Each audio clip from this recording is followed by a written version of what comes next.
In today's video, I'm sharing with you 10 things that I've stopped buying ever since I started tracking my expenses back in 2014. Now, the primary reason that I wanted to make this video was that I think there are so many purchases that are just not necessary and just end up cluttering our financial lives. If you're able to get rid of some wasteful purchases, I think it's gonna help free up a lot of cash that then you can save, invest, or even use for vacation. Even the smallest differences can add up to a lot of cash, so that's what I wanted to illustrate today. Starting with the first thing that I've stopped buying, and that is staying at Airbnbs. So Airbnbs used to be the hottest and coolest ways to take your vacations.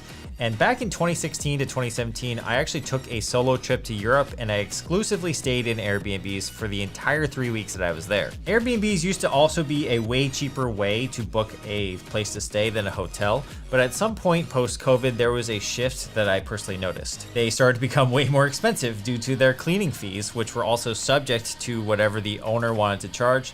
And they also became more inconvenient in my opinion because they didn't have the same amenities as a typical hotel did.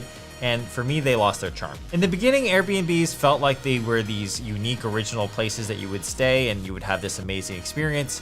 But at some point they became really commercialized, and I feel like landlords started buying a bunch of rental properties just in order to convert them into Airbnbs in order to make money. I've personally been to some Airbnbs that just seem very sterile, and I also feel like the commercialization of these Airbnbs just made them not that cool to stay at anymore. Add in the fact that nice hotel rooms are around the same price of Airbnbs these days, and the fact that with an Airbnb, you can't transfer loyalty points. So for example, with a hotel, you could transfer loyalty points from a credit card to a hotel group like Marriott Bonvoy, and you might be able to book a really nice room that way with points. The last thing I want to say about Airbnbs is that there's always some sort of Costco run involved. There's usually not food near the Airbnb.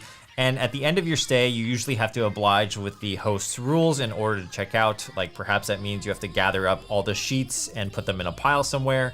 You have to clean up after yourself, and you have to make sure everything was basically left in the same place as it was when you arrived. I'm not a slob by any means, but at a hotel, I just like the fact that everything is kind of taken care of for you, and you don't really have to do anything additional in order to basically leave or check out of the place. Another thing that I stopped buying these days are, well, books. This probably sounds hypocritical of me given the fact